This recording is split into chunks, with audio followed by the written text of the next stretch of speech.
mais uma vez, boa noite. Muito feliz de estar aqui com vocês, né? Mais um encontro. Hoje, de fato, nós começamos a trajetória de provocar a todos no sentido de conhecer um pouco, né, a história da Academia Duque Caxiense de Letras e Artes, 50 anos de história. Como eu falei, assim, na verdade, a academia ela tem mais de 50 anos de história, mas eu quis, né, marcar essa data ícone, né, com 50 anos, que, na verdade, é o conjunto de movimentos e ações que aconteceram ao longo dos 50 e mais de 50. Né? A gente já está caminhando para os 53 anos, agora, em maio de 2021. Então, hoje, dentro do planejamento que nós fizemos, hoje a nossa intenção é provocar a todos a pensar no contexto histórico da década de 60, que foi a década onde a academia nasceu. Então, que contexto histórico foi esse? Que situações aconteceram, né, no mundo, no Brasil, no Rio de Janeiro, em Duque de Caxias, e que, de alguma maneira, alimentaram a formação, né, o nascimento da nossa Academia Duque Caxiense de Letras e Artes. E aí a gente teve o prazer inenarrável de conversar com a professora, historiadora Érica Pinheiro Prel, e a Érica pôde assim nos banhar com seus conhecimentos a respeito dessas épocas, dessa época, e assim, e o conhecimento dela a respeito desse período no Brasil, no mundo, inclusive em Duque de Caxias também. Ao assistir assim a conversa, que ela disse que é uma conversa, é um encontro, ela falou que não é uma aula. Então, é um encontro, um bate-papo sobre esse momento histórico. Eu aprendi bastante coisa ao ouvir a professora Érica. Nós gravamos esse encontro com ela, mas ela está aqui hoje, ao vivo e a cores. Então, assim que nós assistirmos a gravação feita com a professora Érica a respeito desse período, a gente vai ter a possibilidade também de dialogar com ela. Então, assim, eu vou abrir o espaço para que a gente possa fazer perguntas. Eu tenho certeza que perguntas vão surgir, porque é muito interessante, é extremamente curioso e fantástico, assim, a gente desvendando, a gente abrindo caminhos para a história do nosso lugar. Então, vem aquele sentimento, de fato, de pertencimento, né? De que eu sou daqui, aqui é o meu lugar, esse é o meu lugar, aqui é a minha terra, e eu preciso conhecer melhor esse chão, né? Conhecer, olhar para trás, conhecer melhor esse chão, reconhecer o presente e visualizar o futuro, para onde eu estou caminhando a partir do momento em que eu reconheço as origens desse lugar. Então, com vocês, eu vou pedir que o nosso diretor, o Carlos Alves, ele possa, né, disponibilizar para nós o encontro com a professora Érica Pinheiro Prel. Espero que vocês gostem.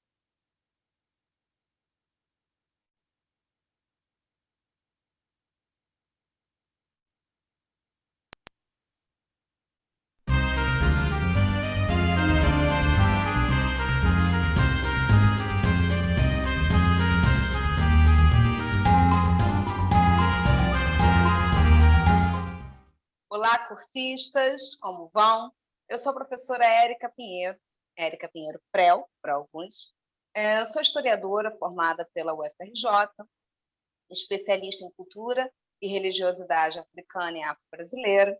Hoje também pós-graduada em gestão escolar e em psicopedagogia.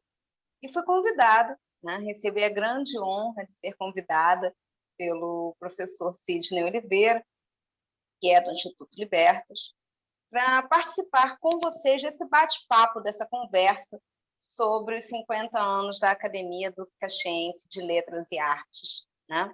E é muito interessante falar sobre a academia, porque ela surge num momento histórico de grande transformação. Transformação social, política, econômica, tanto para Duque de Caxias como para o Brasil e o mundo, né? E o grande lance da aula da gente hoje, que eu não queria muito chamar de aula, vamos falar da nossa conversa, né? Do nosso encontro, do nosso bate-papo. O grande lance disso tudo é essa troca, né? O que a história pode trazer para a gente para entender o que leva um grupo de pensadores, de literários, a se unir e formar uma academia numa cidade como Duque de Caxias. O que tinha Duque de Caxias de tão importante para ser palco dessa honra, né, de ter uma academia de letras e artes? Bom, Duque de Caxias, nesse momento, é uma cidade vista como uma cidade dormitório, como uma região dormitório, uma área onde as pessoas iam simplesmente para se acomodar após a sua jornada, a sua labuta diária, né? Após a sua jornada de trabalho diária no centro do Rio, na zona sul do Rio, né? E Caxias vinha passando por algumas transformações desde os anos 40 até os anos 50, principalmente na questão do ramo imobiliário. Os loteamentos, né, a venda desses loteamentos vão movimentar, vão aquecer esse mercado econômico na cidade de Duque de Caxias. É interessante observar que Duque de Caxias era colocada para essa venda de lotes como um local extremamente aprazível, próximo, muito próximo à Baía de Guanabara, e que tinha um futuro brilhante em relação às regiões de moradia no entorno da cidade do Rio de Janeiro, né? É interessante observar também que aí surgem figuras que se tornam emblemáticas para a história de Caxias, né? Uma dessas figuras muito importantes é a figura de Tenório Cavalcanti, que entra para a história brasileira como o homem da capa preta, né? E que, para a história de Duque de Caxias, entra como um grande líder político e também como um senhor do mercado imobiliário de Caxias nos anos 50.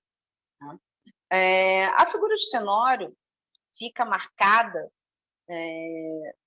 justamente porque ele questiona alguns posicionamentos políticos da época, né? E isso faz com que Caxias se torne um foco político para o poder central do nosso país. É interessante pensar isso em uma cidade da Baixada Fluminense, uma cidade que antes era vista como simplesmente uma área de dormitório e que, de repente, cresce no ramo imobiliário, no ramo econômico, com a chegada da refinaria nos anos 70, né? Cresce de uma maneira absurda, tanto que hoje ainda a refinaria de petróleo é considerada uma das maiores fontes de impostos para o estado do Rio de Janeiro, né? E ela é geradora de empregos na região da Baixada Fluminense, não só em Duque de Caxias, mas para as cidades circunvizinhas.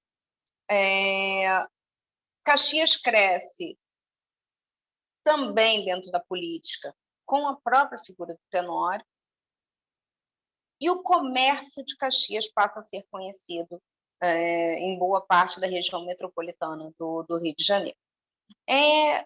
Caxias vai ter um potencial não só econômico e industrial muito forte, porém continua dependendo de crescimento na sua área social e educacional, né? Da mesma forma que ela cresce economicamente e politicamente, ela paira sobre um mar de problemas sociais.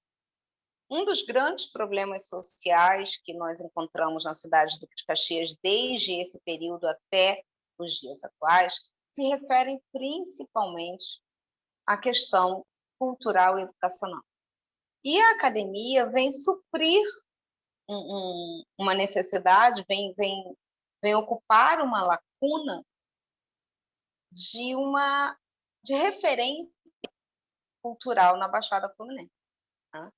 Com o surgimento da academia no caso da Arcádia, no ano de 67, você começa a ter uma movimentação cultural dentro da cidade. Em maio de 68, mais precisamente em 31 de maio de 68, então registrada, né, a Academia Duque Caxiense de Letras e Artes. E maio de 68 tem um peso muito grande. Aliás, o ano de 68 tem um peso muito grande na história, não só no Brasil, mas no mundo.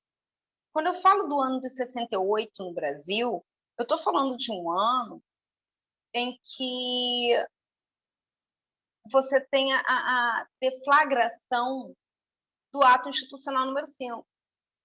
Né? Você tem um momento em que o ato institucional mais pesado, mais duro, começa a ser colocado em prática. Tudo bem que ainda é dezembro, mas é no ano de 68. Você tem um Brasil que está mergulhado nas trevas da ditadura militar. Você tem um Brasil que não tem voz, que não tem liberdade.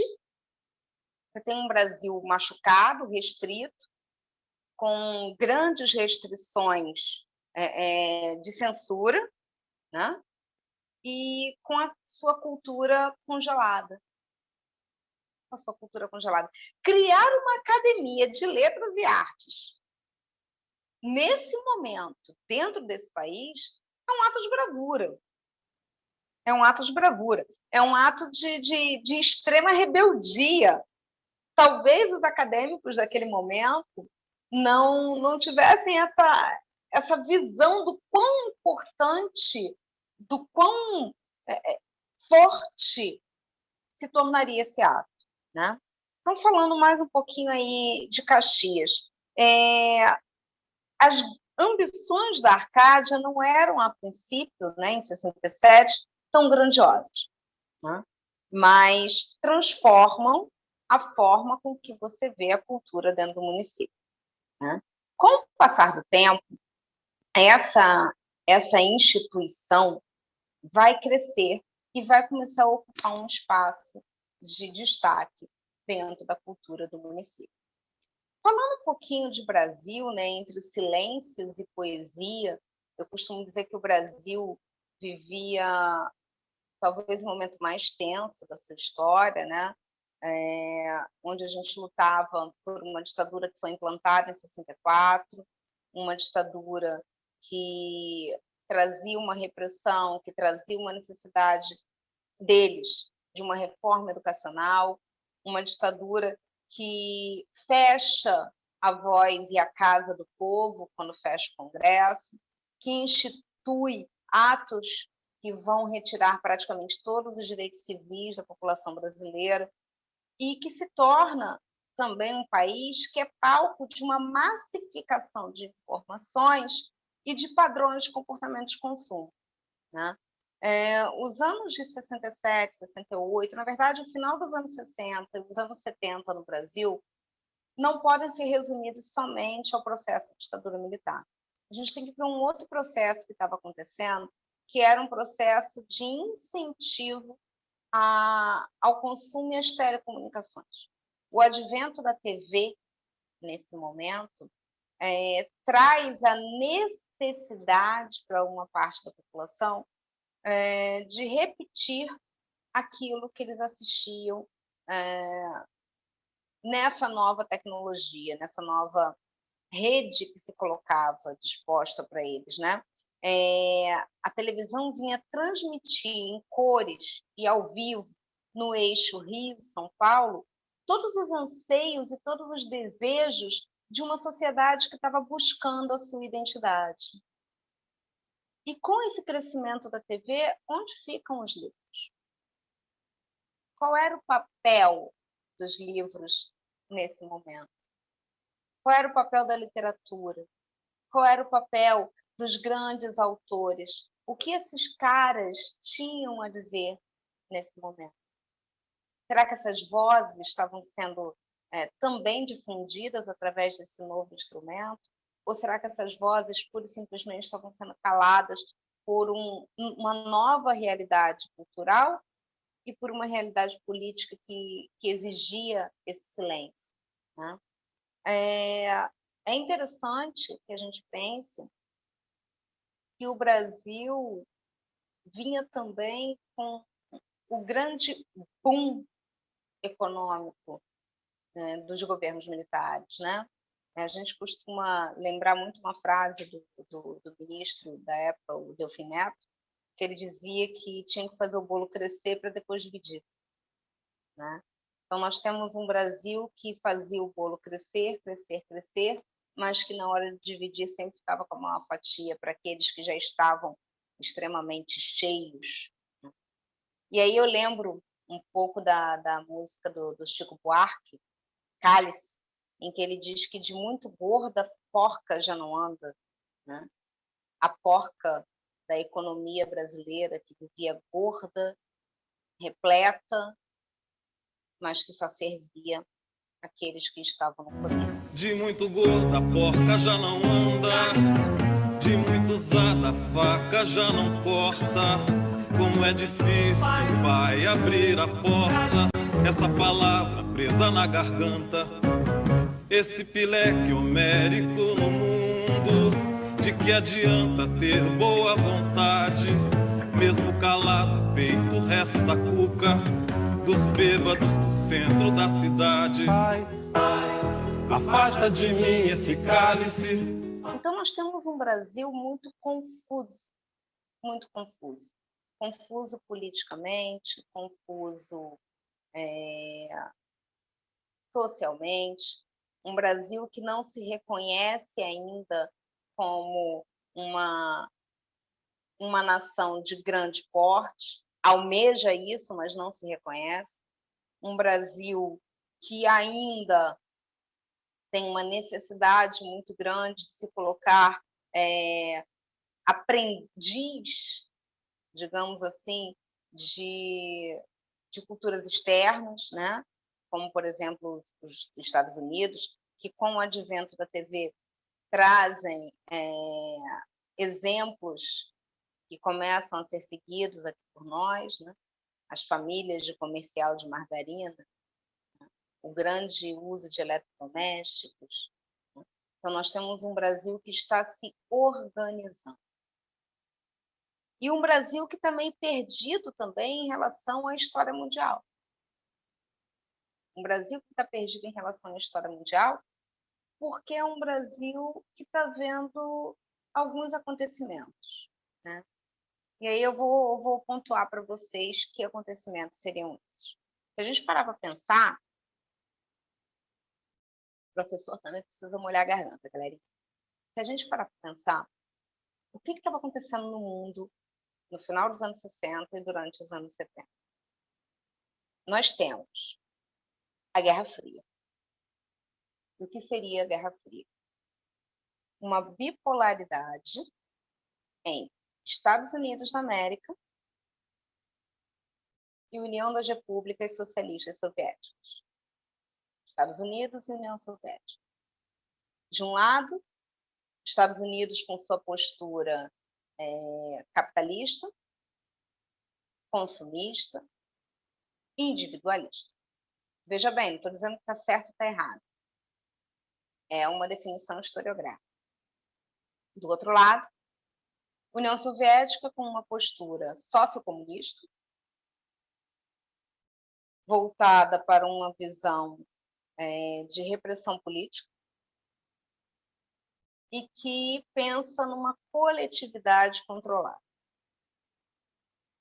O sonho americano de que tudo é consumo e o sonho do socialismo, onde todos seriam supostamente iguais.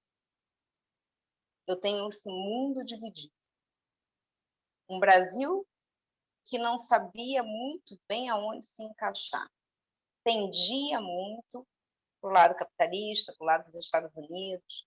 Teve uma pressão muito grande para apoiar os Estados Unidos durante a Guerra Fria, um país que vinha de uma série de governos de extrema-direita, né? Uma série de governos que se colocaram de direita, né? Da mesma forma que eu tenho um governo imediatamente anterior no Brasil que tinha uma simpatia muito grande para o lado socialista, que era o governo do Jango, né? Que sai do poder em 64. Então, nós temos o Brasil no meio dessa roda gigante internacional que vai ser a Guerra Fria. No momento, Estados Unidos, no alto do poder, controlando. Num outro momento, você tem a União Soviética, também teve esse controle. E a Guerra Fria vem trazer à tona algumas grandes diferenças no mundo durante os anos 60. Né? A Guerra Fria vem trazer para a gente o questionamento do que é ser livre. O que é liberdade? Até onde se pode falar em liberdade? A Guerra Fria vem trazer um questionamento de aliança de poder, que alianças poderiam ser aceitas pela sociedade da época, pela política desenvolvida na época, né? E ainda dentro desse cenário, nós temos outros acontecimentos que se fazem tão importantes quanto esse macro da Guerra Fria. Em maio de 68, que é o ano de fundação da academia, nós temos uma série de manifestações na cidade de Paris, na França, que vai ser conhecido como o Maio de 68, na França. Manifestações a favor de mudanças na rede educacional, manifestações contra a repressão de direitos civis, manifestações contra a repressão em relação à liberdade de expressão. O maio de 68, na França, traz influências no Brasil quando das grandes manifestações durante a ditadura militar. Então, o maio de 68, na França, vai ter uma importância gigantesca, porque vai influenciar outros movimentos ao redor do mundo. Né? Por exemplo, aqui no Brasil, os movimentos a favor da liberdade de expressão, da liberdade de escrita, da liberdade de imprensa, são, sim, influenciados pelo maio de 68 na França, pelos movimentos que acontecem na cidade de Paris. Não só na cidade de Paris, tá, gente? Outras áreas, outras pequenas cidades francesas também vão participar desse movimento. Porém, a história normalmente conta aquela parte que se torna maior, né? Então, é onde a gente para pensar na questão da região de Paris. Então, vai influenciar outros movimentos ao redor do mundo. Uma outra coisa importante nesse mesmo período, e que eu gostaria muito que vocês se atentassem, é sobre a questão dos direitos civis. A luta por direitos civis nos Estados Unidos, através da figura de Martin Luther King. E por que eu faço questão de falar sobre isso? Porque a academia participou de uma missa logo após a morte, né, o assassinato de Martin Luther King. Então, a academia enviou representantes para esse evento religioso após a morte dele. Então, enviou não para lá, mas aqui, a missa foi aqui em Caxias mesmo, né? Então, foi feito um evento aqui em Caxias, em homenagem a Martin Luther King, e a academia teve representantes nesse evento. E é interessante pensar quem foi essa figura. Por que se tornou importante para a academia falar sobre essa figura, ter essa figura, fazer parte desse momento da história. Martin Luther King era um pastor americano que lutava pelos direitos civis. Show! Todo mundo sabe isso. O que são direitos civis, Érica? Que luta foi essa? Por que isso se torna importante? Direitos civis, gente, eu posso resumir como simplesmente o direito de ser. O direito de estar como cidadão, independente de sua postura política, independente da sua etnia, independente da cor da sua pele. E o Martin Luther King tinha esse feeling, esse cuidado de trabalhar a ideia da igualdade de direitos. E é muito interessante pensar nos Estados Unidos nessa época, né? Uma nação que vendia uma imagem de igualdade, de sonho, e aí a gente volta para a questão da Guerra Fria, onde você coloca os Estados Unidos vendendo a imagem do sonho de vida perfeita, e por dentro você tem uma nação que se divide pela cor da pele, uma nação que não traz de forma alguma a igualdade de direitos dentro da sua própria casa. Né? É como se fosse aquela maçã linda, vermelha, brilhante, que você vê na gôndola do mercado, e quando você morde, é aquela maçã sem gosto, esfarelenta, sabe? Era isso. Você tem uma casca linda de liberdade e por dentro os farelos de uma sociedade dividida. E o Luther King lutava pelos direitos nesse momento. Ele lutava para que você, negro, não precisasse usar um bebedouro separado, para que eu, mulher negra, não precisasse usar um banheiro separado. Né? Tem um filme, olha eu com a ideia dos filmes, né? Mas é muito legal falar sobre isso. Tem um filme, Estrelas Além do Tempo, que fala sobre as mulheres negras na NASA. E é justamente nessa fase, né, de anos 60, anos 50, 60, e mostra bem esse contexto.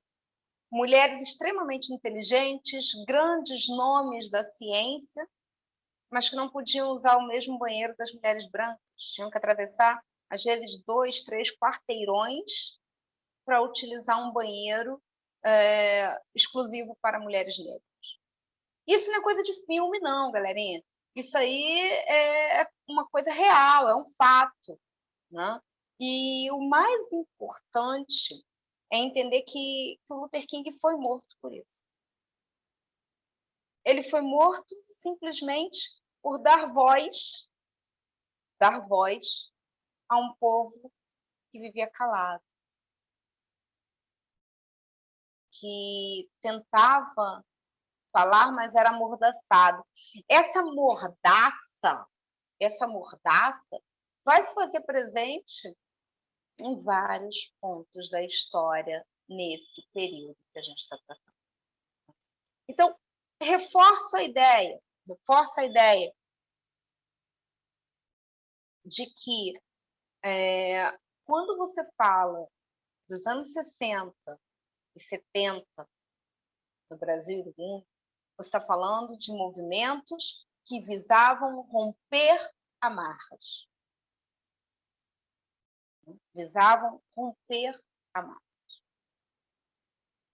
Duque de Caxias, então, se mostra, nesse instante, como uma cidade que vai receber um novo ar, um refrigério cultural, e começa a ter uma produção cultural reconhecida no estado do Rio de Janeiro e reconhecida no nosso país. É interessante observar que membros da Academia Brasileira de Letras, que tem sede no centro do Rio de Janeiro, participaram de diversas reuniões na Academia Duque Caxiense de Letras e de Artes, de Letras e Artes. Isso pode ser, talvez, lido como uma resistência, como uma forma de mostrar a importância desse novo braço cultural dentro da cidade de Duque de Caxias, né? Trazer membros da Academia Brasileira de Letras para participar de reuniões, de eventos dentro da Academia do Duque Caxiense é um movimento de resistência. É um movimento de resistência. Um movimento de resistência ao ato institucional número 5, que calava, que amordaçava, que escondia, que tornava invisível a cultura no nosso país, né? É um ato de resistência às grandes forças que se levantavam na Europa, vide os movimentos de 68 na França. É um ato de resistência a essa imposição cultural norte-americana. Então, essa presença dos nomes da Academia Brasileira se fazem assim bastante necessárias para fortalecer a postura e a figura da Academia do Caxiense nesse sentido. Um ponto que eu gostaria de voltar, e é para deixar bem marcado nesse momento de contextualização, né, nessa fase de contextualização, o que está rolando durante esse período de criação da academia, é a existência de uma série de conflitos na Ásia, entre eles a Guerra do Vietnã. E aí você vai perguntar para mim, o que a Guerra do Vietnã tem a ver com a criação de uma Academia de Letras e Artes em Duque de Caxias, Baixada Fluminense, Rio de Janeiro? O que tem a ver? Diretamente, nada. Diretamente, nada. Mas a Guerra do Vietnã faz parte de um contexto relacionado à Guerra Fria e que fala de mudanças culturais numa sociedade. A Guerra do Vietnã traz para diversos pensadores dos anos 60 e 70 o questionamento sobre o porquê desses conflitos. Até onde esses conflitos se tornariam necessários para a sociedade daquele momento. Nós estamos vendo uma geração naquela época que viu o finalzinho da Segunda Grande Guerra, uma geração que viu o início da Guerra Fria e que está vivendo esses conflitos gerais, né? Aqui no Brasil, a ditadura, na Europa, os movimentos revolucionários, nos Estados Unidos, os movimentos em relação aos direitos civis, e lá do outro lado do mundo, uma série de conflitos entre países irmãos, teoricamente, e que têm influência da Guerra Fria. A Guerra do Vietnã entra como um ponto-chave porque ela foi extremamente questionada a partir do momento que começaram a ser divulgados os efeitos desse conflito. E aí eu volto para a questão da televisão, que eu falei no início do nosso bate-papo. A importância da televisão nesse momento, que mostrava algumas coisas que estavam acontecendo no mundo e que traziam esse questionamento: será que ainda precisamos desse tipo de conflito? Será que ainda precisamos desse tipo de guerra, onde você vê vidas se perdendo a esmo, né? Se perdendo de forma gratuita por uma luta que não era daqueles jovens, uma luta que era feita dentro de escritórios, dentro de gabinetes, atrás de mesas, de linhas telefônicas, né? E, mais uma vez, por que isso é tão importante? Porque você tem uma série de produções culturais nesse momento, você tem grandes nomes escrevendo sobre esse tipo de conflito e as suas consequências para a sociedade, para a juventude, as futuras gerações. Então, falar de Guerra do Vietnã também tem tudo a ver com falar da criação da Academia Duque-Caxiense de Letras e Artes. Ainda nesse contexto, nós temos um Rio de Janeiro que tenta sobreviver em meio a todo esse caos político e ideológico. Um Rio de Janeiro que tenta copiar mais modas americanas, o rock, a bossa nova que chega como um chamego, um carinho musical, e que, de certa forma, abre caminho para as músicas de protesto da época, né? Nós temos um Rio de Janeiro que tenta se adequar a toda essa mutação social que nós vemos na sociedade, no mundo e no nosso país. Eu fiz algumas anotações, por isso que toda hora eu paro para olhar, e eu parei aqui também e parei para pensar no seguinte: esse quadro que nós vemos, né, onde surgem vários movimentos e organizações através de desenvolvimento de ações que deveriam ser assumidas pelo Estado, que é o caso da academia, que ela assume um papel que deveria ser assumido pelo Estado, que é de proteger e de resguardar a cultura. Ponto. O papel de uma academia de letras é de proteção e de resguardo cultural. Um papel que deveria ser assumido pelo Estado. Mas ela vem e assume, ela é um momento o surgimento dela traz um momento de conscientização dos indivíduos na sua condição de sujeitos da história, de sujeitos responsáveis por atos que ficariam para a eternidade. Uma academia que surge em meio a um mundo caótico e que se pergunta, em que esse mundo está se perguntando quem é, né? Porque essa grande interrogação não é algo exclusivo do Brasil, é uma interrogação mundial. Quem somos? Para onde vamos? Eu acho que não mudou muito até hoje.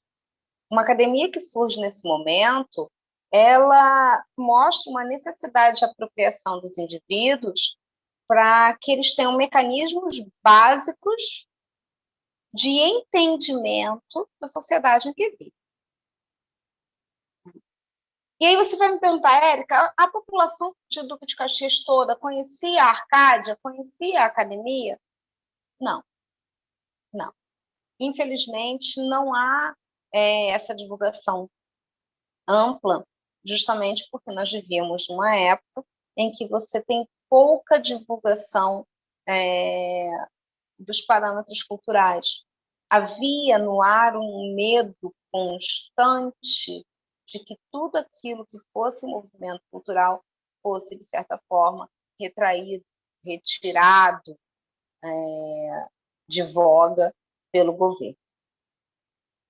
Se a gente fosse definir o contexto histórico do surgimento da academia, eu diria que é um contexto de luta, eu diria que é um contexto de reconhecimento, e eu diria que é um contexto, acima de tudo, de escolhas. Um momento em que Brasil e mundo se veem divididos e uma necessidade muito grande de se escolher um lado. Duque de Caxias escolheu o lado da cultura. Um lado em que você traz e guarda para si a responsabilidade de reafirmar a proteção à cultura dentro de uma cidade em crescimento.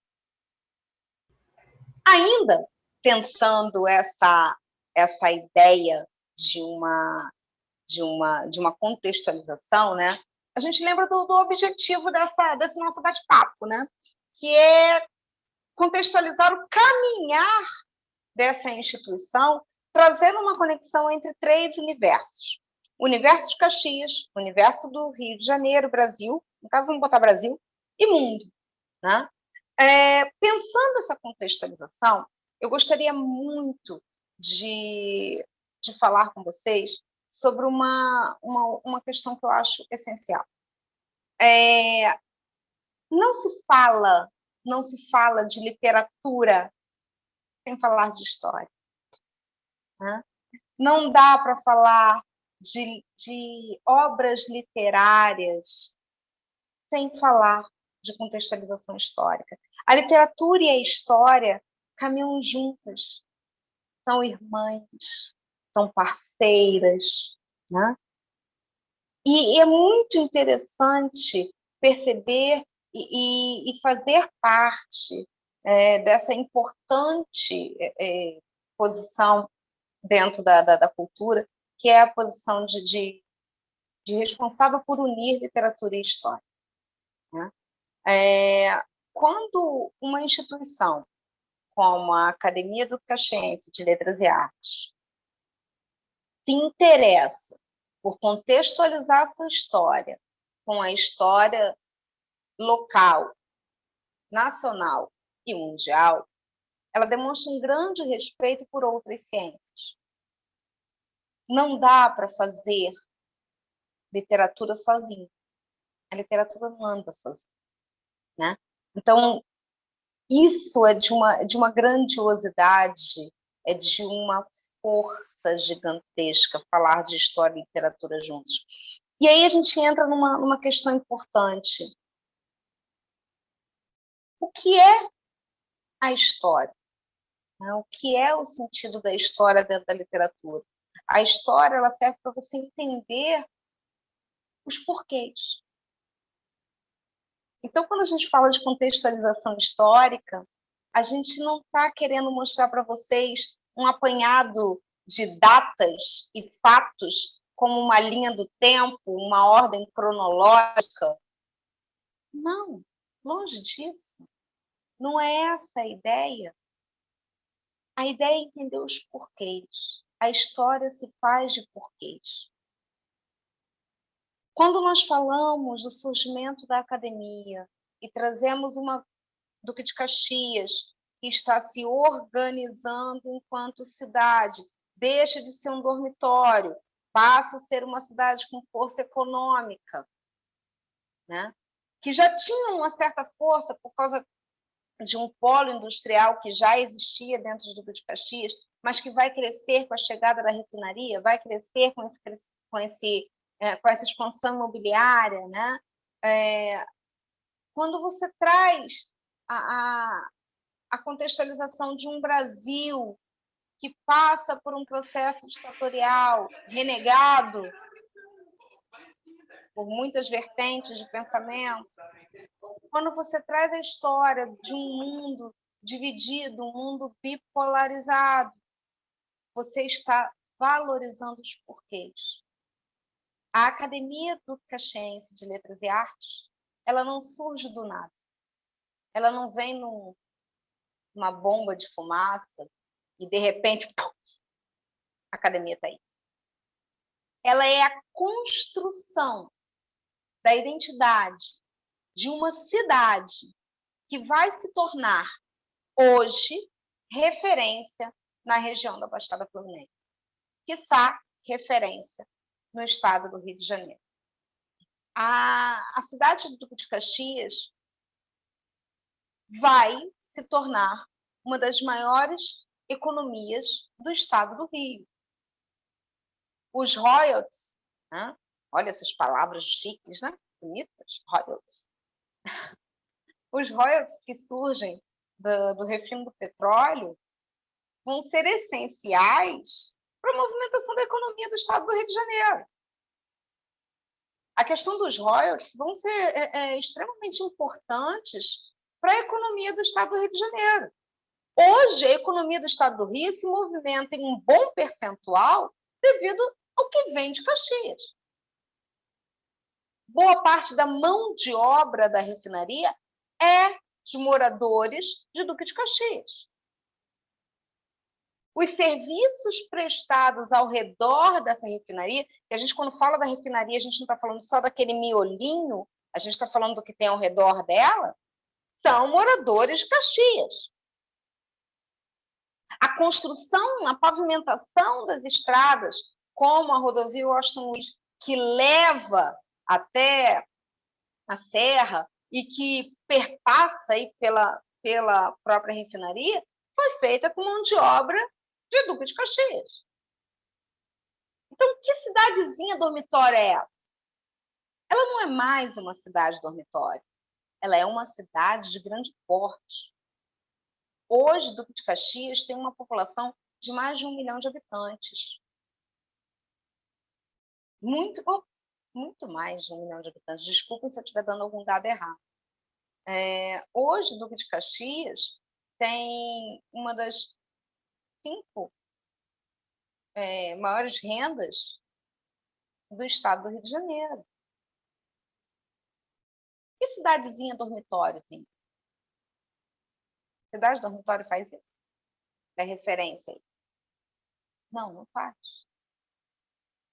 Então, entender essa contextualização, entender como surge, em que mundo surge essa academia, nos faz entender a importância dessa academia para a cultura do Rio de Janeiro, quiçá do Brasil.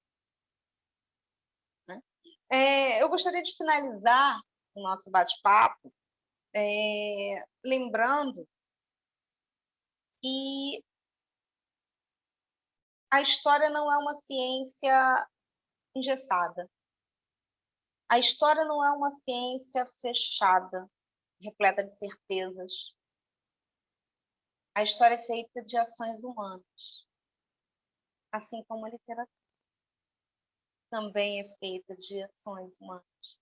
Por mais fantasiosas e ilusórias que sejam as histórias contadas, mas a história é feita de fatos, é feita de sangue, é feita de suor, é feita de lágrimas, é feita de gestos, de carne, de ossos. A história é quase um corpo vivo, ou ainda, quem sabe, quase uma entidade presente.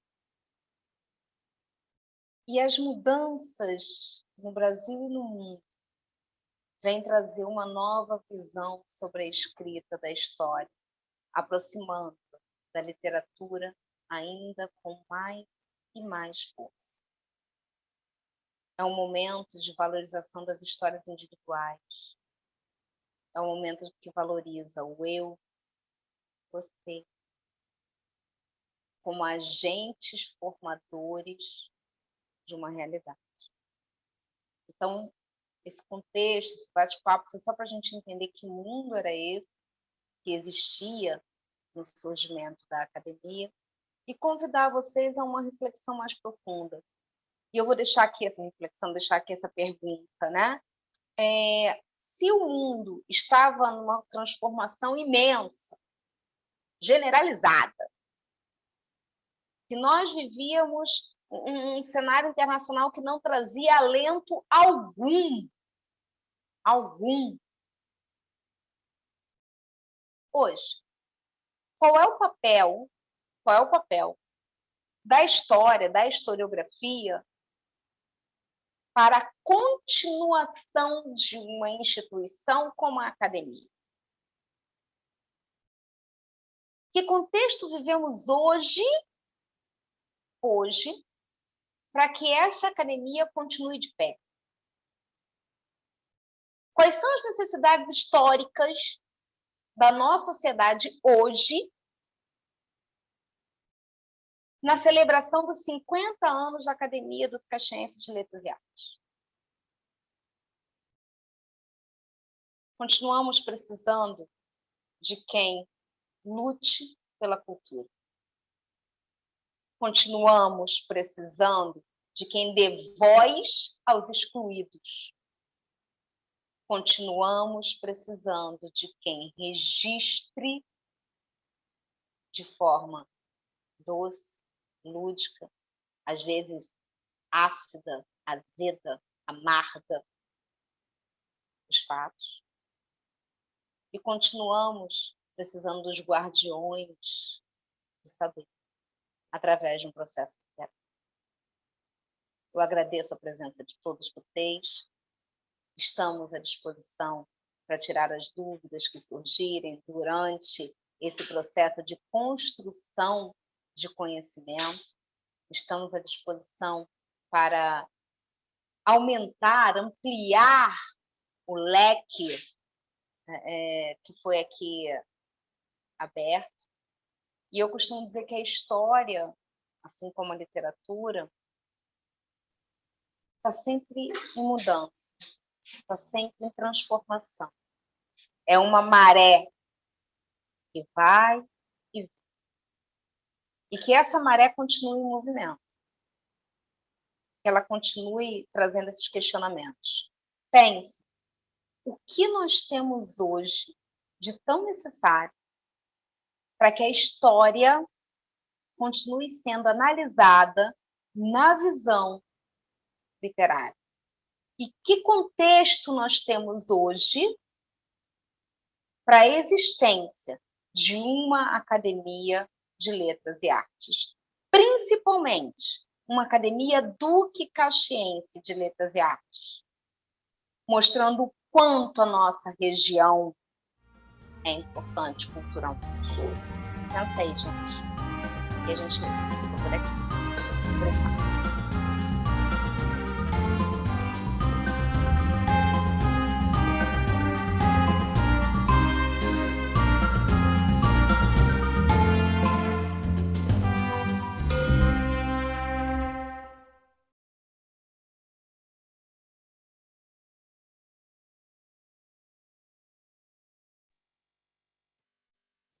E aí, meus amigos, estão me ouvindo?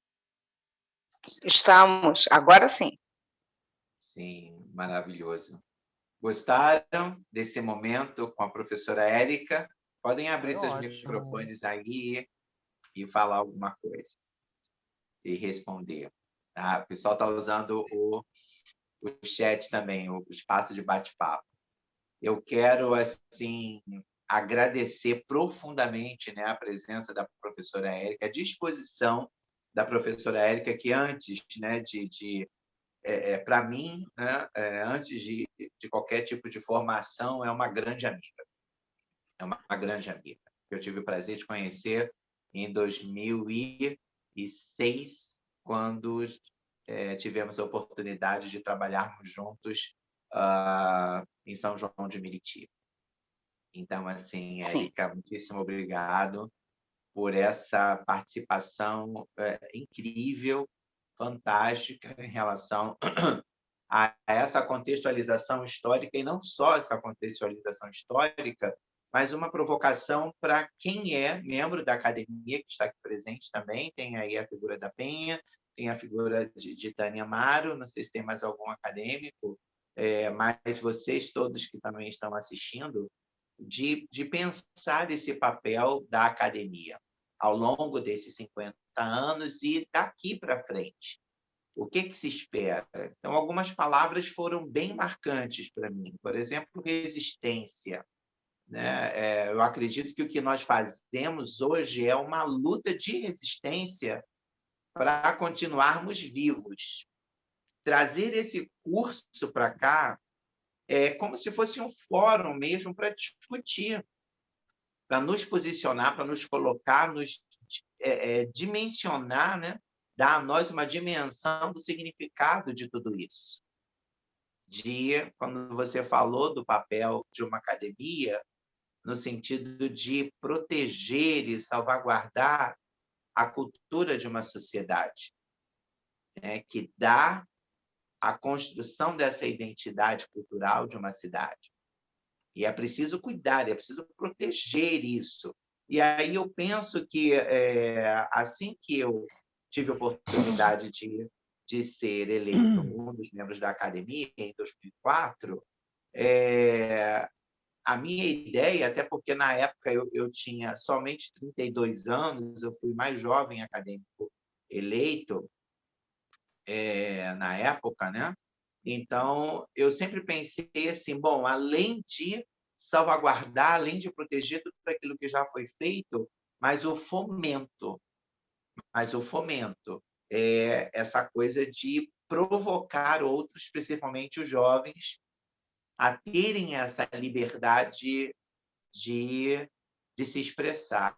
E a gente falou muito disso aqui, da luta pela liberdade de expressão, das lutas como um todo. E é tão interessante pensar, né, nesse processo de Arcádia, que nasceu em 1967, e a Academia Duque Caxiense de Letras e Artes, que de fato é fundada em 1968. Porque a Arcádia nos remete ao arcadismo, né? Então, não sei se todos aqui têm conhecimento, mas é bom provocar para a gente aprender mais um pouco, é tentar compreender esse estilo literário, né? Esse momento literário que foi o arcadismo, que, de alguma maneira, né, diante da realidade dos poetas e dos artistas, fugia um pouco da realidade para uma Arcádia, para um mundo distanciado do cotidiano da sociedade, né? E sim um afastamento para o mundo campestre, para o mundo bucólico, para um mundo mais tranquilo, digamos assim, para uma outra realidade, né? E é tão interessante porque nasce como Arcádia. Imagina, nasce nos anos 60, em meio a uma ditadura militar, né? Em meio a uma perda de liberdade de expressão. E aí nasce essa Arcádia como se fosse de contramão, como fosse uma fuga a esse momento. Mas em 68, então, é de fato fundada a Academia Duque Caxiense de Letras e Artes. Então, qual é o papel do acadêmico? Exatamente nesse momento onde nasce aí, onde é implantado um AI-5, um ato institucional número 5, né? E onde a gente vê a perda das liberdades, como você colocou muito bem, né? A ameaça aos direitos civis do brasileiro. Então, é de fato um ato de resistência, é de fato um ato de bravura. Foi uma palavra que você utilizou, de coragem. De coragem. E aí eu venho analisando esses 50 anos. De que maneira, então, manter essa chama acesa, de que maneira criar as condições para que os artistas, né, os letrados, os artistas, de um modo geral, possam continuar se expressando, possam continuar tendo direito de viver e de se expressar por meio da sua arte. Pessoal, a professora Érica, ela vai continuar aqui com a gente hoje. E eu gostaria de saber, aí eu vou pedir apoio ao meu diretor, quem gostaria de fazer alguma pergunta? Mas antes da pergunta, Érica, você quer fazer alguma consideração? Foi bom para você ter participado disso? Eu queria primeiro agradecer, já agradeci a você não sei quantas vezes, né, Sidney? Eu não consigo parar de agradecer, porque para mim foi uma experiência, está sendo uma experiência assim, excepcional. E é muito interessante falar que a academia continua sendo um ponto de resistência dentro da Baixada Fluminense, porque nós não estamos habituados a essa proximidade com as fontes culturais. E eu vejo a academia como uma possibilidade de beber na fonte da cultura. Nós não estamos habituados a essa proximidade. Quando nós falamos de uma academia de letras, nós imaginamos algo tão distante da nossa realidade, tão distante da nossa essência, e imaginar Duque de Caxias com uma academia que já possui mais de meio século e que é literalmente aberta a essa comunidade, a receber essa comunidade, é algo grandioso, né? Nós estamos aqui com a presença de pesquisadores, de pessoas que fazem parte dessa história, dessa raiz cultural de Duque de Caxias, professora Tânia Amaro, que eu admiro de uma forma extremamente profunda, né? E saber que pessoas desse nível fazem parte desse processo, desse trabalho, é algo realmente emocionante. Eu não me coloco aqui, como eu falei antes, na função de professora, eu não vim para dar uma aula, eu vim bater um papo, falar um pouquinho do que eu li, do que ao longo dos anos eu fui percebendo e construindo como parte da minha história, do meu conhecimento, do meu caminhar, e eu gostaria muito de ouvir os cursistas, ouvir quem está presente aqui hoje, porque eu quero ampliar ainda mais esse meu leque, como eu falei, né? Nós estamos aqui para ampliar esse leque. Eu gostaria muito de ouvir os complementos de vocês. Gostaria muito de aprender também com as experiências de vocês em relação a essa ideia da Academia do Caxiense de Letras e Artes. E aí estamos aqui para ouvir. Perfeito, perfeito. Meus amigos, Sim, eu sintam-se posso à me colocar vontade para rapidamente? fazer perguntas. Desculpa, Sidney. Está me ouvindo? Ah, Tânia, sim. É Tânia. Não, quero só agradecer o carinho da Érica, né? Muito obrigada por me citar e dizer que a gente está sempre aprendendo juntos, todos estamos, né? Como ela disse, a próxima fala minha lá, na próxima aula do curso, também não é uma aula, é só expor para a galera um pouco do que a gente aprende ao longo dessa nossa trajetória cotidiana, né? Na história, e sempre repensando os conceitos que a gente aprendeu na academia, né? Na faculdade, enfim. Então, assim, muito obrigada, Érica, pela explanação nessa contextualização Brasil Caxias Academia. Foi muito interessante. Parabéns, tá? Obrigada. Digna de parabéns mesmo. E semana que vem, não, sexta-feira, será o nosso encontro com Tânia Amaro. E eu já ouvi, enfim, a gente está fazendo alguns ajustes de finalização de edição, mas está assim, maravilhoso também o bate-papo com a professora Tânia Amaro, num contexto mais focado em Duque de Caxias. E ela remonta um pouquinho antes aí da década de 60, para que a gente entenda bem mesmo as raízes dessa cidade. Vai lá na década de 30, 40, 50, é fantástico esse encontro aí com a professora Tânia Amaro. A gente não pode perder na próxima sexta-feira. Mas, que mais, pessoal? Quem gostaria de fazer perguntas? Fiquem à vontade. Senão eu vou perguntar 1000 coisas aqui.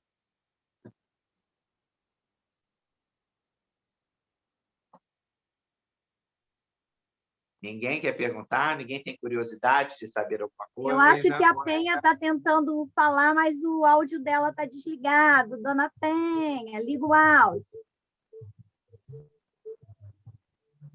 Isso, agora estão me ouvindo? Sim! Ah, que bom. Érica, eu amei a sua aula. Maravilhosa essa colocação,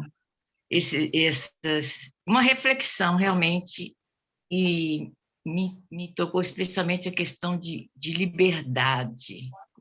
Liberdade aí nesse contexto. Maravilhoso, parabéns. Com certeza me edificou muito, e foi um prazer. Parabéns mesmo. Obrigada, Obrigada. obrigada.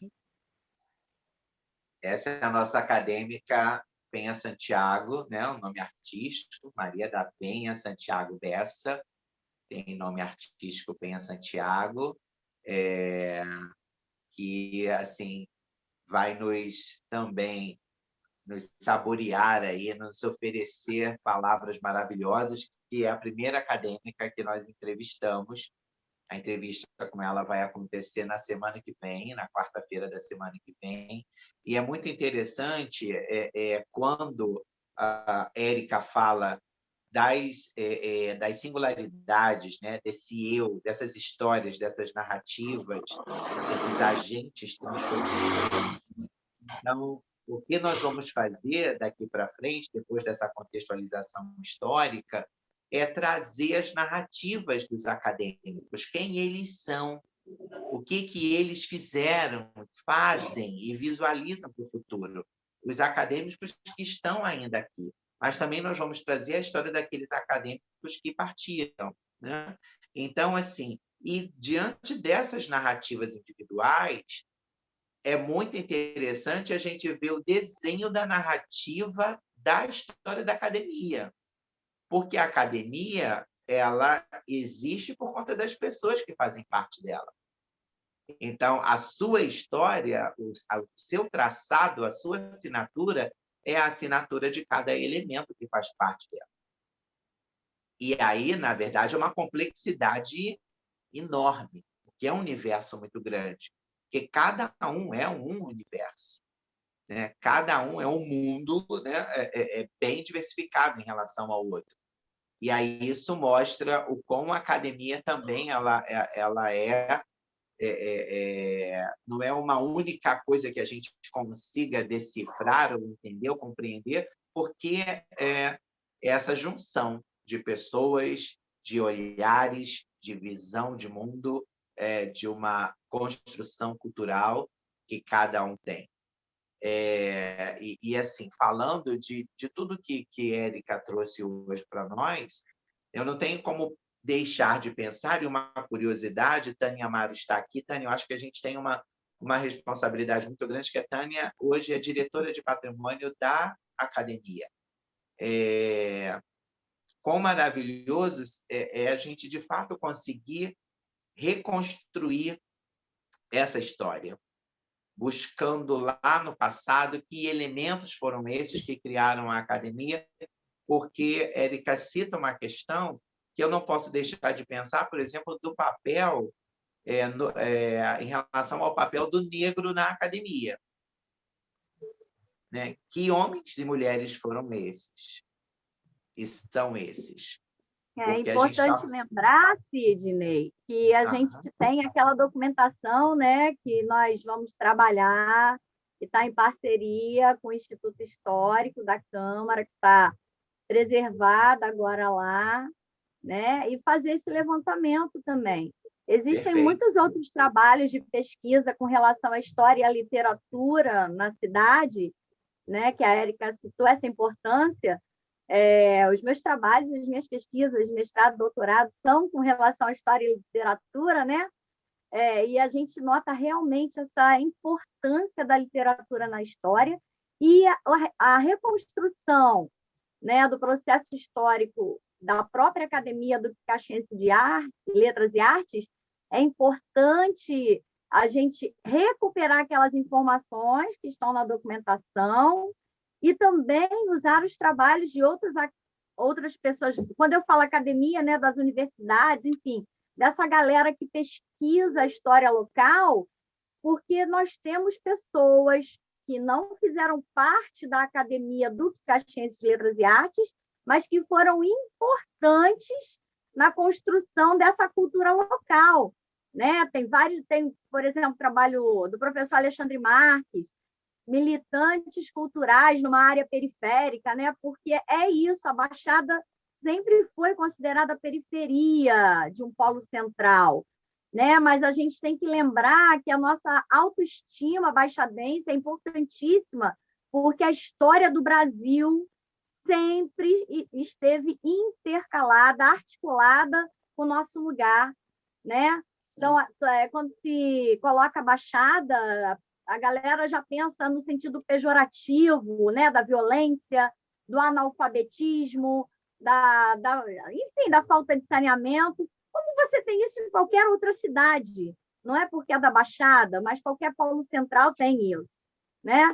Então, é importante, já que você está colocando essa importância de resgatar, né? Recuperar a questão dentro do patrimônio histórico, dentro da própria Academia Duque Caxiense, esse diálogo com as outras pesquisas, esse diálogo é muito importante, né?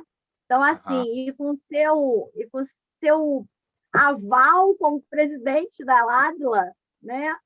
Dando essa força, esse curso é muito importante. Quiçá muitas outras pessoas tivessem acesso a essas informações, né? Então, assim, parabéns também à tua iniciativa, Cícero. E pode contar Obrigado, no que a gente Miriam. puder ajudar, tá bom? Com certeza, eu sempre contei, conto e contarei com você, sempre. E assim, eu não sei assim se os outros querem se colocar, eu acharia bom que as pessoas pudessem aproveitar a oportunidade para perguntar alguma coisa, tirar alguma dúvida, enfim. Mas uma Até coisa porque, assim... desculpa, Sidney, Aham, até porque esse é um momento de apropriação, sim, né? sim. Esse curso faz parte de um processo de apropriação, de reconhecimento da academia enquanto algo nosso, Uhum. E né? você, Érica, Ele nos pertence. você trata de uma questão muito séria, e assim, naturalmente, esse material que está aqui, a gente está aqui ao vivo fazendo isso, mas eu não vou deixar, né? Nós vamos lançar mão mesmo de esse material estar nas plataformas maiores, como o YouTube, para que outras pessoas possam acessar e a gente divulgar isso, comunicar. Porque uma coisa que você levantou foi assim: as pessoas conhecem a academia, os caxienses, os Duque caxienses conhecem a academia, né, reconhecem a academia. Eu digo que até hoje não. Até hoje não. Né?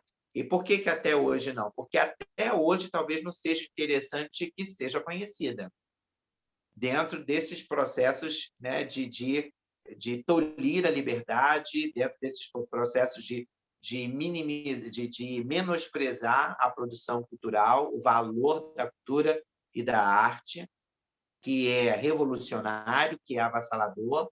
Então, assim, ainda não é muito interessante essa promoção. E, de fato, é uma luta. Quem faz parte disso lutar, é uma luta constante no sentido de se fazer existir, porque, de fato, é uma luta para estar vivo, para se manter vivo, para que essa instituição continue viva, pulsando, né, gerando fluxo, movimento cultural de resgate, como você colocou, de salvaguardar aquilo que já foi feito e de fomentar aquilo que precisa vir para o futuro. Por isso que a gente procura as parcerias, como a gente criou a parceria, que eu acredito que seja assim, incrível, a parceria com a Icon Ballet Theatre, né, no sentido de levar os jovens daqui para dançar no mundo, para que possam beber nas águas de grandes bailarinos mundiais e possam se tornar referência também para o mundo, como parcerias com o projeto com o McDonald's de Caxias no fomento à leitura, ao livro e à leitura, e eu já agradeço aqui ao Paulo Roberto Silva, que o Paulo Roberto é o agente, é o promotor de leitura dessas localidades, dessas lojas do McDonald's, né? E é assim, maravilhoso saber que existe um empresário que também se preocupa com isso, que além de querer vender o seu produto, quer proporcionar ao seu cliente essa possibilidade de degustar um livro. Você perguntou, né, qual é o papel do livro? Onde fica o livro? Né? Onde fica o livro? E é tão incrível que a gente não percebe isso, né? nós fomos conduzidos a acreditar que a família da margarina era a família ideal. Até hoje nós vivemos essa imposição cultural, né? Esse predomínio de uma cultura que não é a nossa produção cultural, mas que a gente acaba reproduzindo por conta da força de uma comunicação bem, bem viral, como os jovens dizem hoje. Alguma coisa assim muito, muito forte. E a gente ainda sofre as consequências disso. Bom, diretor, me sinaliza aí o horário, por favor. 8h25. 8h25? Acho que a gente está num bom momento. Eu vou levantar mais uma vez a possibilidade de outras pessoas se manifestarem. Lisa, quer perguntar alguma coisa? A Vinícius Pimentel ainda está aí? Deixa eu ver. Fernanda, quer perguntar alguma coisa? Tiago está aí?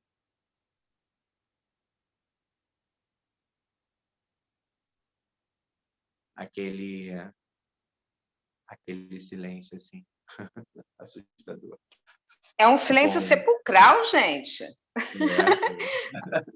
O pessoal está Dona tímido. Terezinha quer perguntar alguma coisa? Aproveitar, a senhora que está em Caxias há 60 anos, tinha noção disso? Tinha noção dessas coisas que a Érica falou? Professor, eu posso fazer uma pergunta aqui, o diretor? Claro. Não, então, assim, eu queria pedir à professora Érica, né, que pudesse falar um pouco mais, né, da questão, né, da Guerra do Vietnã, né, nesse momento de fundação da Academia Educa de Caxias, que ela pudesse aprofundar um pouco mais, né, essa relação. A ponte que eu fiz aí foi basicamente em relação a uma necessidade de expressar-se, né? A Guerra do Vietnã ela acontece por uma questão territorial na região da Indochina, né? E a disputa se torna maior por uma influência norte-americana e por uma influência soviética, né? Tanto no Vietnã do Norte como do Sul. A relação que eu traço com o surgimento da academia é porque essa guerra começa lá no finalzinho dos anos 50 e só vai terminar em 75, né, oficialmente em 75. E é um período em que as pessoas começam a questionar o porquê de jovens participarem de um conflito desse porte. E o que a academia tem a ver com isso? O Brasil via seus jovens morrerem devido a um governo que não dava voz, a um governo ditatorial. Nós vivíamos aqui um conflito velado e que matava secretamente e que calava os jovens, enquanto a sociedade clamava pelo fim de uma guerra que acontecia do outro lado do mundo.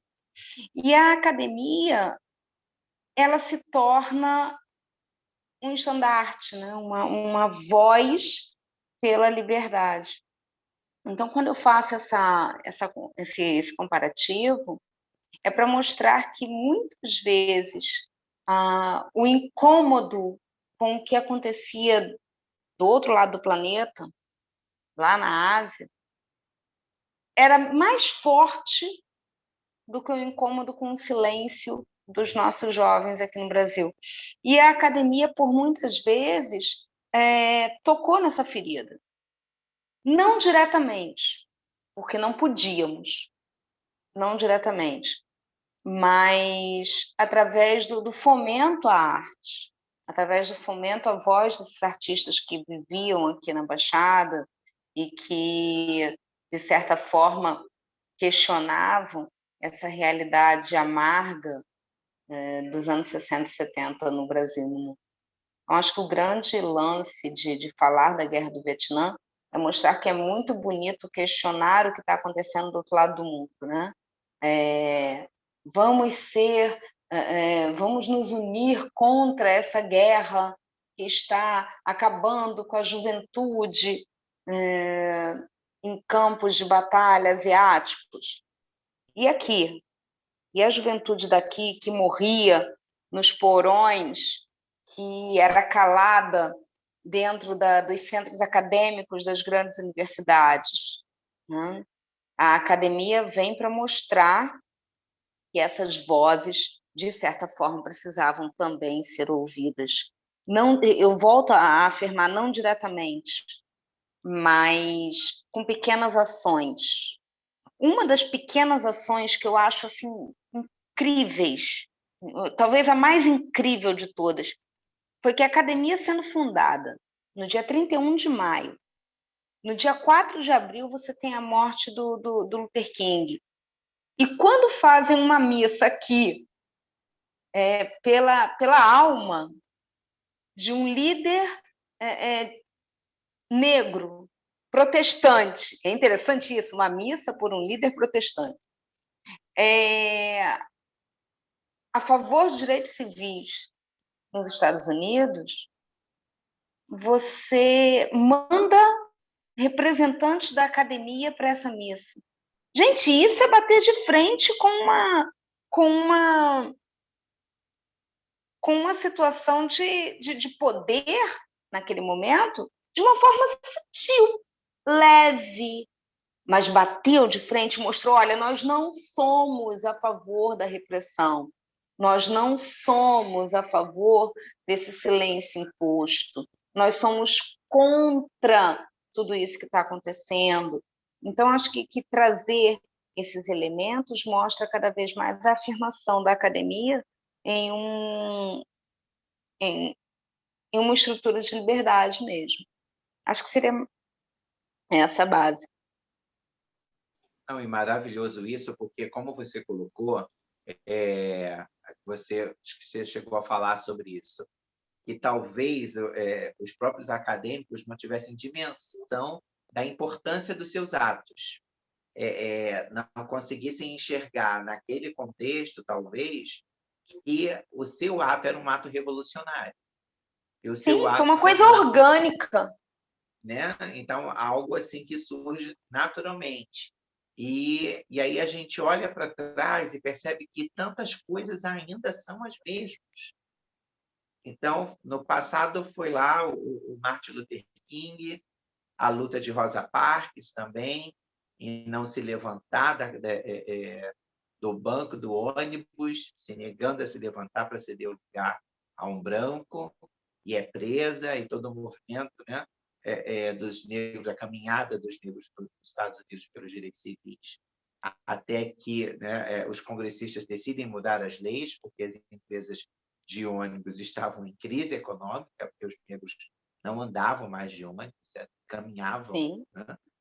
E aí a gente, hoje, né, em pleno século XXI, a gente vê a morte do George Floyd como um ícone também dessa luta que persiste até hoje. Como você colocou, né, naquele passado que uma nação que se dizia livre, né, sonha de liberdade, mas que naquele momento ainda não respeitava os direitos dos negros, e hoje, né, no século XXI, a gente vê situações como a do Floyd, que foi simplesmente um ícone, porque essas situações acontecem com vários outros, tanto lá quanto em qualquer outro lugar do mundo, e aqui também, principalmente, no nosso país. Né? Os maiores alvos, a gente sabe muito bem quem são.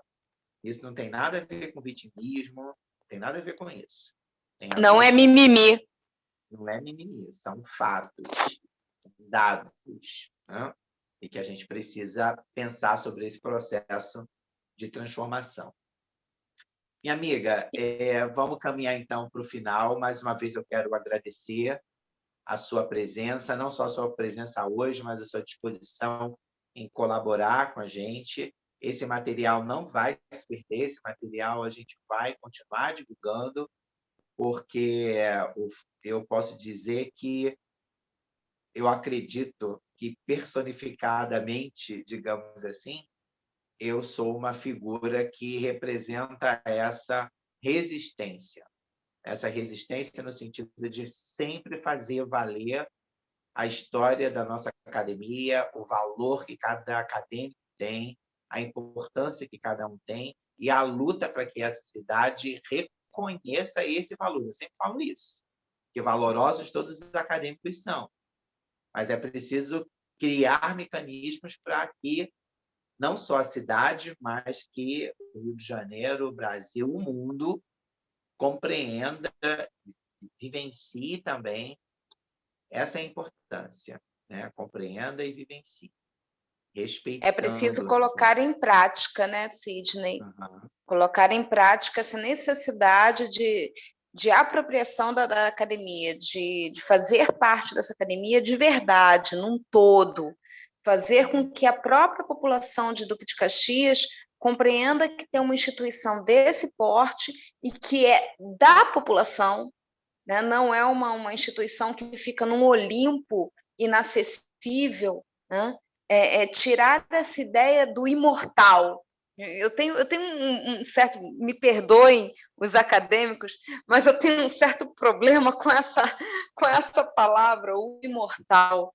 Imortal em suas obras, imortal em sua essência, imortal em sua existência enquanto ser pensante, mas próximo de todos nós, né? Então, quando você traz essa possibilidade de discutir a história da academia, de discutir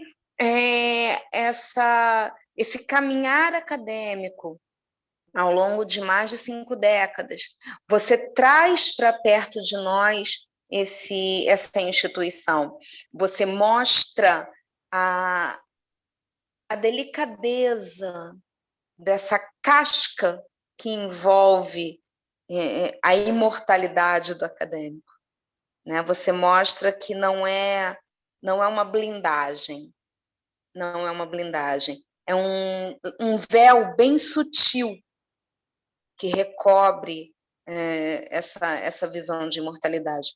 Então, que possamos trazer a população para perto da academia e levar a academia para perto da população. Eu acho que é uma via aí de mão dupla. E isso está sendo desenvolvido como um trabalho muito bonito de vocês. Eu agradeço muito estar fazendo parte disso tudo. A gente que agradece. Para mim, assim, professor Sidney, está sendo... Oi. A Ana Elise gostaria de falar rapidamente. Por favor, Ana. Professora Ana Elise, uma pessoa que eu também tive o prazer de conhecer, tem um trabalho incrível, se não me engano, em Mesquita. Não é em Mesquita, professora? É isso mesmo. Mesquita, professora ousada, professora provocativa, professora que faz os alunos refletirem, fez um encontro maravilhoso para apresentar aos alunos a diversidade religiosa do mundo. Olha que maravilhoso, né? Onde os alunos puderam assim visualizar que manifestações, né, que o mundo e os humanos sentem com a questão espiritual, com essa religiosidade que grande parte tem, digamos assim, né? Mas mostrar o leque de manifestações como o ser humano se expressa por meio da religiosidade. E aí eu fui convidado por ela para participar de um encontro lá na escola. Enfim, muito obrigado, professora, por estar aqui com a gente. E diga lá, qual é a sua questão? Bem, eu é que agradeço, na verdade, né, participar do curso. Estou adorando, não pude participar da primeiro encontro, caiu num dia ruim para mim, mas achei fantástico. Assim, algumas falas da professora Érica me deixaram assim, entusiasmadíssima. Uma delas é essa questão, né, da aproximação da academia, né, com o resto da da sociedade. Eu acho isso era algo que sempre me incomodou muito também, essa coisa do pedestal, né? E trabalhando na Baixada Fluminense, sou professora de escola pública de Mesquita, já trabalhei em Nova Iguaçu também, e a gente convive diariamente com uma autoestima baixa, né, dos nossos alunos, principalmente na questão da identidade, de morar na Baixada Fluminense. Eles sempre usam como referência o Rio de Janeiro, a metrópole carioca, e eles não conseguem encontrar dentro da própria região, né, da Baixada Fluminense, valores, é o que a gente percebe em sala de aula. Então, como sugestão para depois da pandemia, né, quando a gente tiver uma situação mais tranquila, que a gente consiga fazer uma divulgação maior. Porque, vou ser sincera para você, até os professores, né, da maior parte dos municípios da Baixada, eu tenho certeza que não conhecem. Estou falando não de professores de matemática, de professores de história, professores de literatura. Tenho certeza que poucos conhecem o trabalho da academia, poucos conhecem a atuação da academia mesmo. E eu só tive a oportunidade de conhecer por ter conhecido você, né, por ser convidada para um evento na academia, que eu fiquei maravilhada. Então, eu acho que é fantástica essa aproximação. E eu acho que um trabalho muito bacana pode ser feito com as secretarias de educação dos municípios da Baixada, né, para tanto aproximar os alunos, quanto aproximar a academia, né, do setor educacional da Baixada Fluminense.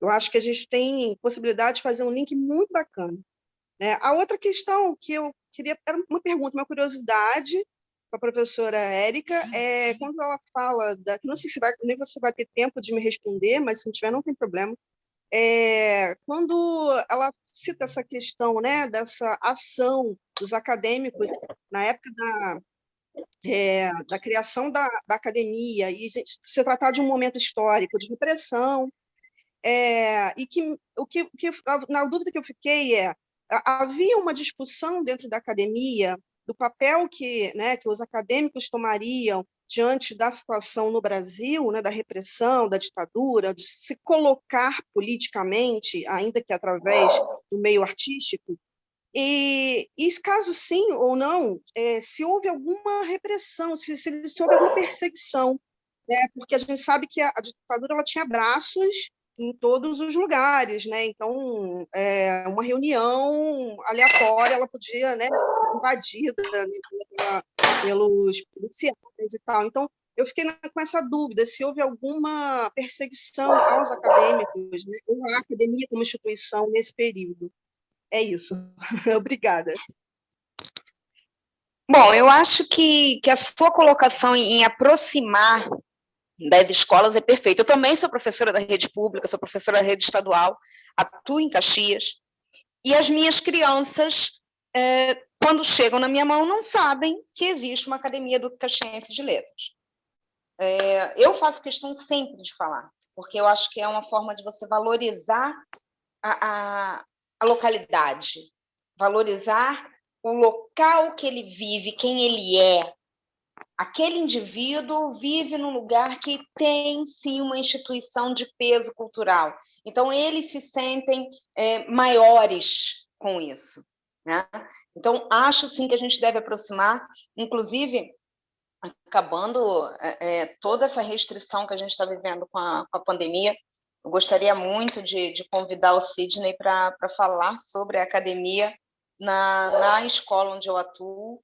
Isso já é um convite que você já pode registrar, tá, Sidney? Ok. Mas respondendo a sua pergunta, Ana, não existem registros, pelo menos dentro das pesquisas que eu fiz.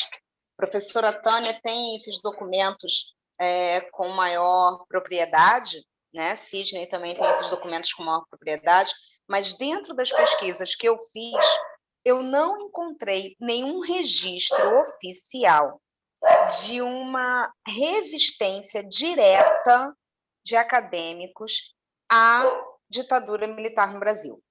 Não encontrei nenhum registro oficial, tanto que eu sempre afirmo que eles muitas vezes não sabiam o quão forte era o ato de criar a academia. Desculpa, gente, que o meu cachorro está latindo. Esse meu cachorro vive me atrapalhando em alguns... Está criando uma causa aí para nascer como ser humano e participar ativamente dos nossos encontros. O vidro, que aí ele para um pouquinho.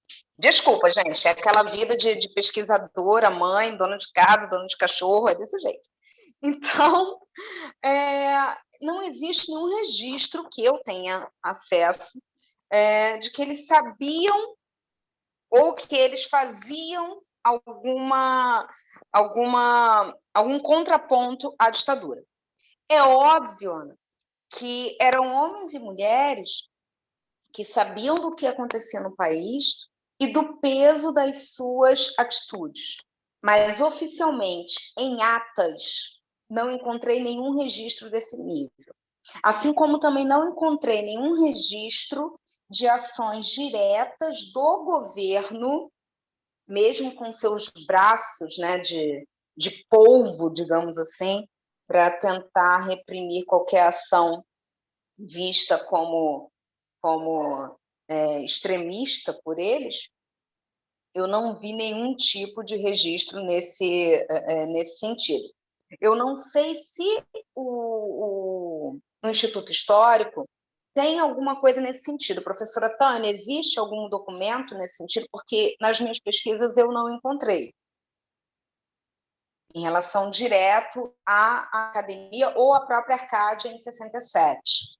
Bom, na verdade, a gente não tem levantamento nenhum muito aprofundado acerca da história da Arcádia ou da academia.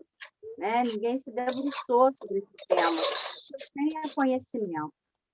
Né? O que eu encontro nos jornais e com relação à cultura em geral na cidade, não somente a academia, mas os próprios clubes, né? O que a gente tem lido, é de uma cidade assim, meio, né, que eu vou dizer, não é que não haja movimentos de contestação, é claro que há, né? Mas em termos culturais, eu não tenho conhecimento, eu não sei nada a respeito mais aprofundado sobre isso. Como eu falei, a gente não tem uma pesquisa, né? Um pesquisador que tenha se aprofundado ainda na história própria da Academia do Caxiense. É um tema inédito, né, para os futuros pesquisadores que estão por aí. Né? Eu encontro muitos textos das universidades de pesquisa dizendo assim, dos intelectuais orgânicos, né? Aqueles intelectuais que estão na cultura local, mas que, de uma forma ou de outra, estão inseridos no poder constituído. Né? O que também não deixaria de ser uma forma de resistência, depende de como você enxerga isso. Né? Você está ali no poder, mas você está fazendo o teu trabalho, o teu papel. Né? Você teve a oportunidade de estar num cargo público, mas você continua defendendo a cultura, a arte. Né? Então, realmente, assim, um trabalho mais aprofundado para a gente responder diretamente à Annelise, eu não tenho conhecimento. Mas como eu falei, um crédito, para quem quiser se aventurar aí na Seara. Ana, por incrível que pareça, por incrível que pareça, é uma temática que nós estamos nos debruçando, sabe? É algo que estamos reconstruindo. Construindo juntos. Sim, é a construção do conhecimento, né? Porque, de fato, surgiu em nós o desejo profundo de fato, tornar mais público tudo isso. Entendeu? Então, assim, e pelo conhecimento que nós temos diante dos relatos dos acadêmicos mais antigos, a gente nunca percebeu nada de uma postura muito aguerrida, de uma postura assim concreta contra qualquer tipo de manifestação governamental nesse sentido. A impressão que dá é que, de alguma maneira, a gente dança um pouco de acordo com a música. Né? As coisas o que acontecem se chama basicamente de intelectual orgânico, né? Você está ali... Das singularidades das singularidades dos artistas ou dos intelectuais, mas sem esse emblema de uma postura como um todo, da academia como um todo se posiciona dessa forma. Até porque algo que é muito importante que todo mundo saiba, que a academia ela não é político-partidária, e ela também não tem, também não tem religião, por exemplo. Então, não é uma academia religiosa, onde se predomina uma determinada religião, e também não é uma academia político-partidária, onde se tem ali o domínio de um dado partido político ou de uma posição político-partidária. Até nos textos, né, da Arcádia, nos jornais, no jornal criado pela Arcádia, se coloca exatamente isso que o Sidney, né, falou. É uma instituição apartidária, sem religião, né, que é para envolver todos e todas nas mais diversas dimensões para defender a arte e a cultura. Né? Então, qualquer forma de manifestação política não seria bem-vinda naquele momento. Não sei mais à frente, né? Aí o Sidney está entrevistando a galera mais antiga, antiga no bom sentido, né? Experiente, que tem essa história de memória.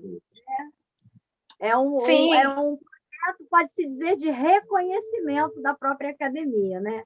Então, eles é que vão contar para a gente que a gente tem essa impressão, mas talvez lá dentro, nos seus papéis, lá dentro do processo de construção da própria Academia do Caxiense, isso pode também ter sido demonstrado entre eles, né? Como eu falei. É um levantamento... É aquela questão. Não há nenhum registro oficial, nada que nós tenhamos acesso.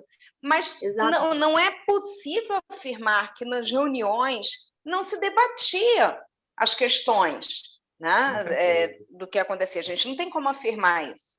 Então, é uma coisa que vai aparecer conforme as pesquisas, conforme as entrevistas, vai aparecer a partir do momento que a gente começa a construir essa história da academia, né, a construir esse levantamento da história da academia. Então, Annelise, a sua pergunta ela é exatamente a síntese do que nós estamos propondo. Ela é um momento de construção, ela é o momento do questionamento, ela é a ideia do e aí? O que acontecia de verdade lá? O que estava rolando nesse meio tempo? Nós ainda não sabemos tudo, porque não há nada em um registro oficial. Nós estamos construindo esses registros, entendeu? E que bom que você fez essa pergunta, até para deixar clara essa ideia da construção. Perfeito, perfeito. Minhas amigas, então, meus amigos, eu quero agradecer profundamente a todos pelo esforço de estar aqui hoje, por nós todos termos podido ouvir as palavras da professora Érica, da professora Tânia, enfim, a presença de todos aqui, valorizando esse espaço, valorizando a história, valorizando a vida, essas narrativas, porque a gente ainda vive muitas coisas que foram vividas lá no passado, hoje não com o exato formato, né, daquilo que foi a origem da academia, mas nós ainda temos muitas lutas pela democracia, muitas lutas pelo valor à arte, à cultura, às letras, enfim. Então, nós somos resistentes aqui e bravos guerreiros, no sentido de jamais permitir que essa história se acabe, né? Essa história se renova e se perpetua. Esse é o nosso desejo, para que os jovens também tenham acesso a tudo isso, que nós possamos ser esses comunicadores ou essas pontes para fazer com que tudo isso chegue a outras pessoas. Tá bom? Quero agradecer. Diretor, vamos tirar uma fotinha para todo mundo? Vamos sempre registrar uma fotinha. Gente, agora está na hora de abrir as câmeras. O pessoal aí que estava se escondendo, vamos aparecer um pouquinho. Sidney, eu vou te pedir perdão, eu não tenho como abrir câmera. Então, não é sério. Mas Eu não tem tenho uma mesmo. fotinha lá, né? Mas tem uma fotinha sua lá na câmera, não tem problema. Então, vamos lá registrar Pronto, esse momento. 3, 2, 1, valendo! Hoje sem quebrar. Feita. Hoje sem Foi feita. quebrar a caneca. Porque eu quebrei. Não quebrou a caneca! Não quebrei a caneca. Quebrei no passado, mas agora não vou quebrar mais. Gente, muito obrigado. E até sexta-feira com um encontro, onde nós vamos ouvir, nos degustarmos aí com as palavras, imagens, enfim, né, todo o material que a professora Tânia Amaro vai nos trazer. Muito obrigado e até sexta-feira, sem falta. Amei a 19 aula, horas. hein? Amém. Tchau. Obrigado, filha. Obrigado. Tchau. Tchau, gente. Muito obrigada a todos. Uma boa noite, bom descanso. Até sexta. Aguardo ansiosa por sexta-feira. Tchau, gente. Tchau. Tchau.